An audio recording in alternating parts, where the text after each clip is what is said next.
Assalamualaikum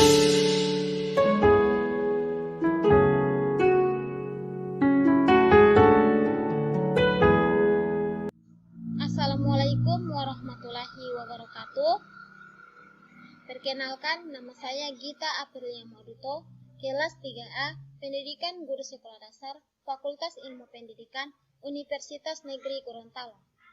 Yang saya hormati, dosen pengampu mata kuliah pengembangan kurikulum SD, yang saya sebut namanya Ibu Nur Fadlia SPD MPD.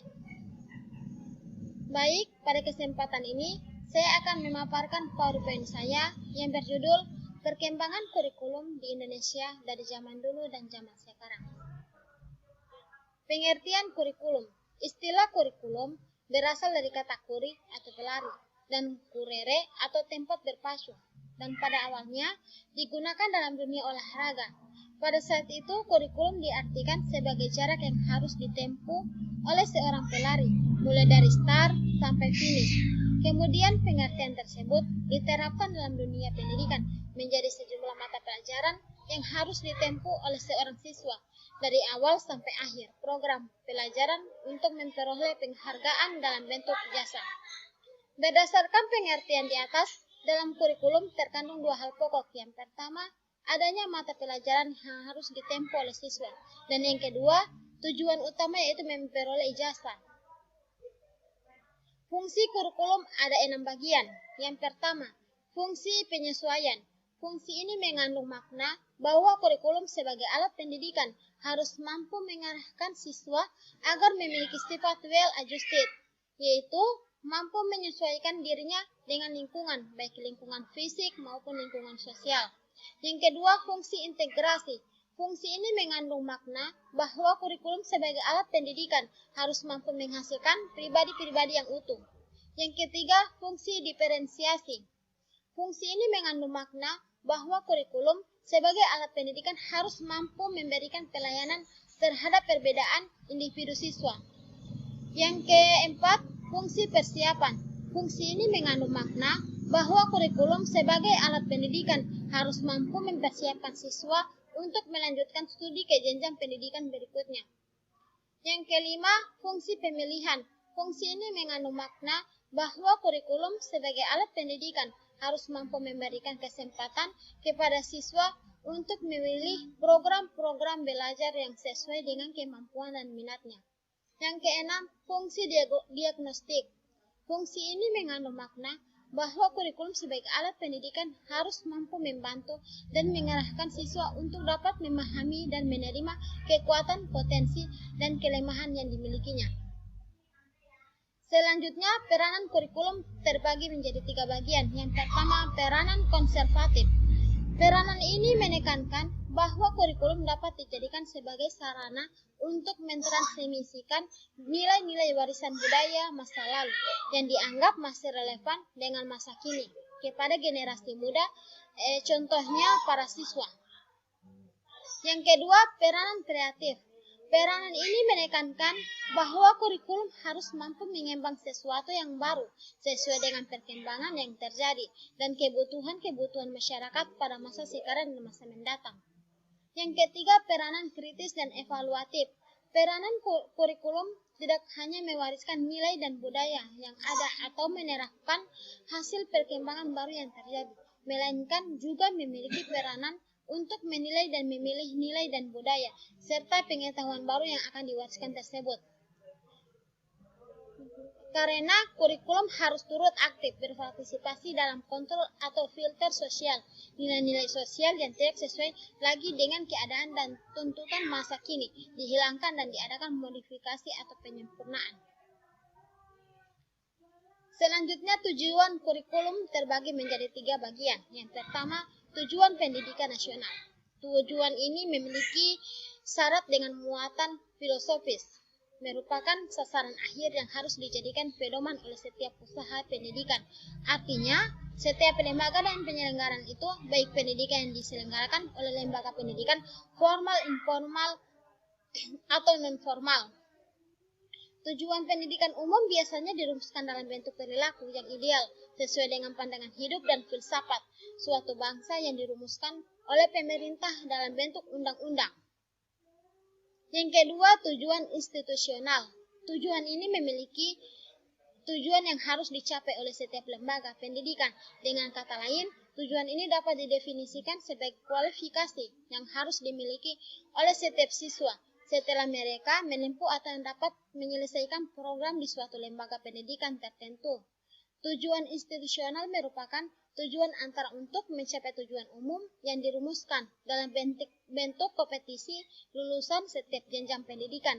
Seperti misalnya yaitu standar kompetensi pendidikan dasar, menengah, kejuruan, dan jenjang pendidikan tinggi. Yang ketiga, tujuan kurikuler. Tujuan ini memiliki tujuan yang harus dicapai oleh setiap bidang studi atau mata pelajaran. Tujuan kurikuler dapat didefinisikan sebagai kualifikasi yang harus dimiliki anak didik setelah mereka menyelesaikan suatu bidang studi tertentu dalam suatu lembaga pendidikan. Tujuan kurikuler juga pada dasarnya merupakan tujuan untuk mencapai tujuan lembaga pendidikan. Dengan demikian, setiap tujuan kurikuler harus dapat mendukung dan diarahkan untuk mencapai tujuan konstitusional. Pada Peraturan Pemerintah Nomor 19 Tahun 2005 tentang Standar Nasional Pendidikan pada Pasal 6 dinyatakan bahwa kurikulum untuk jenis pendidikan umum, kejuruan, dan khusus pada jenjang pendidikan menengah terdiri atas 5 bagian. Yang pertama, kelompok mata pelajaran agama dan akhlak mulia. Yang kedua, kelompok mata pelajaran kewarganegaraan. Kewarganegaraan dan kepribadian. Yang ketiga, kelompok mata pelajaran ilmu pengetahuan dan teknologi. Yang keempat, kelompok mata pelajaran estetika. Yang kelima, kelompok mata pelajaran jasmani, olahraga, dan kesehatan. Selanjutnya, konsep kurikulum terbagi menjadi 2 bagian. Yang pertama, kurikulum sebagai suatu substansi. Suatu kurikulum dipandang orang sebagai suatu rencana kegiatan belajar bagi murid-murid di sekolah atau sebagai suatu kerangka tujuan yang ingin dicapai. Suatu kurikulum juga dapat menunjuk kepada suatu dokumen yang berisi rumusan tentang tujuan, bahan ajar, kegiatan, belajar mengajar, jadwal, dan evaluasi. Yang kedua, kurikulum sebagai suatu sistem. Sistem kurikulum merupakan bagian dari sistem persekolahan, sistem pendidikan, bahkan sistem masyarakat. Suatu sistem kurikulum mencakup struktur personalia dan prosedur kerja bagian cara menyusun suatu kurikulum, melaksanakan, mengevaluasi, dan menyempurnakan hasil suatu sistem.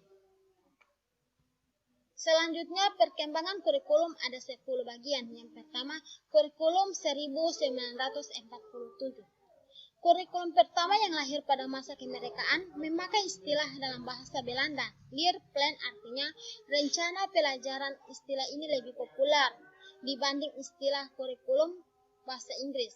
Perubahan arah pendidikan lebih bersifat politis dari orientasi pendidikan Belanda ke kepentingan nasional. Yang kedua, kurikulum 1952. Rencana pelajaran terurai 1952.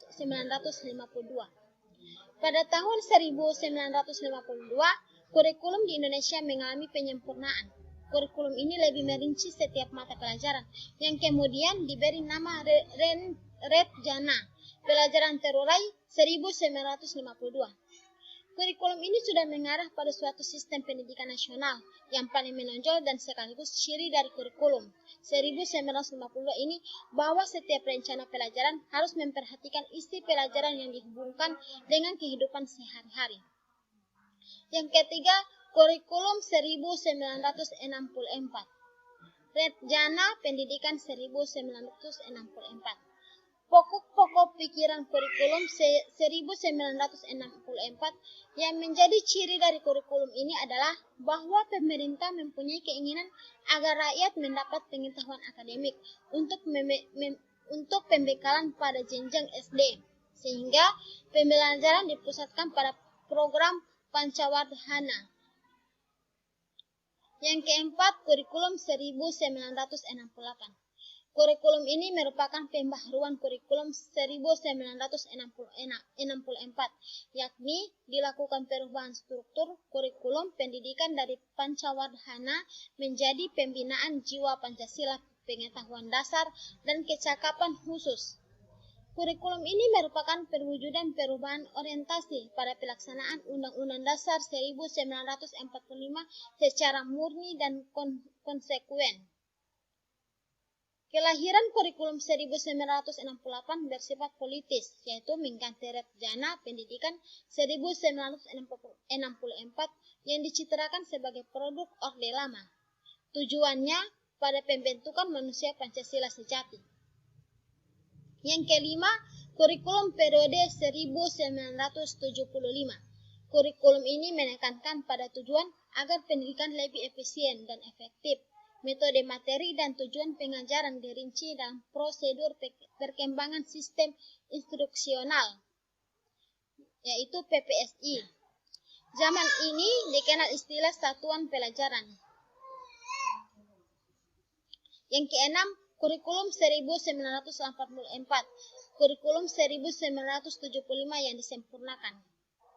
Kurikulum 1984 menyusun proses skill approach, meski mengutamakan pendekatan proses, tapi faktor tujuan tetap penting. Kurikulum ini juga sering disebut kurikulum 1975 yang disempurnakan. Posisi siswa ditempatkan sebagai subjek belajar dalam mengamati sesuatu pengelompokan, mendiskusikan, hingga melaporkan. Yang ketujuh, kurikulum 1994 dan suplemen kurikulum 1999. Kurikulum 1994 dibuat sebagai penyempurnaan kurikulum 1984 dan dilaksanakan sesuai dengan Undang-Undang Nomor 2 Tahun 1989 tentang Sistem Pendidikan Nasional. Hal ini berdampak pada sistem pembagian waktu pelajaran, yaitu dengan mengubah dari sistem semester ke sistem caturwulan.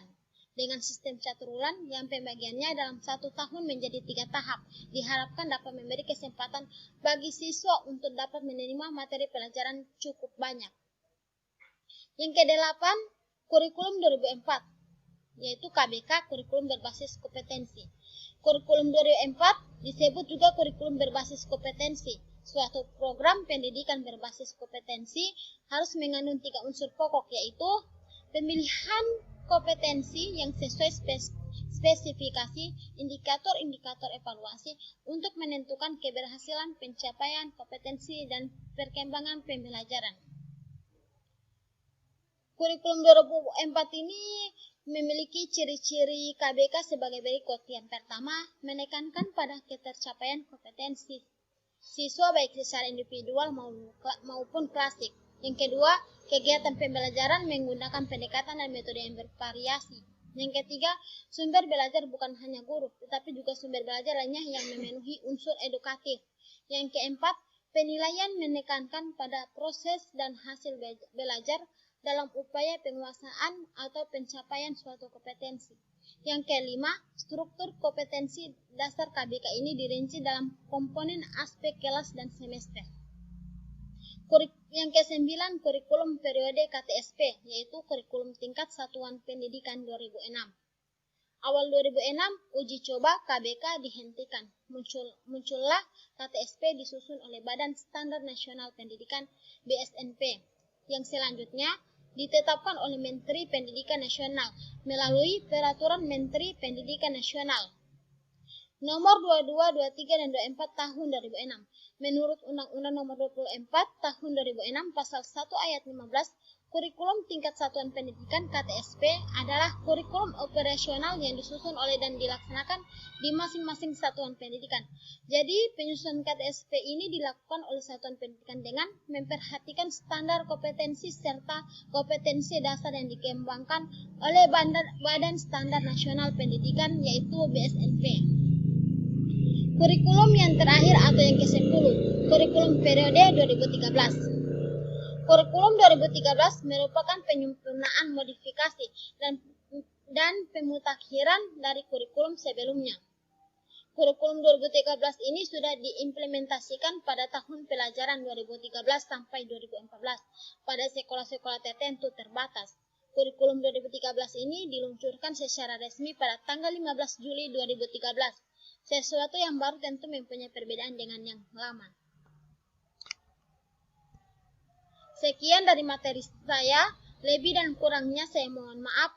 Assalamualaikum warahmatullahi wabarakatuh.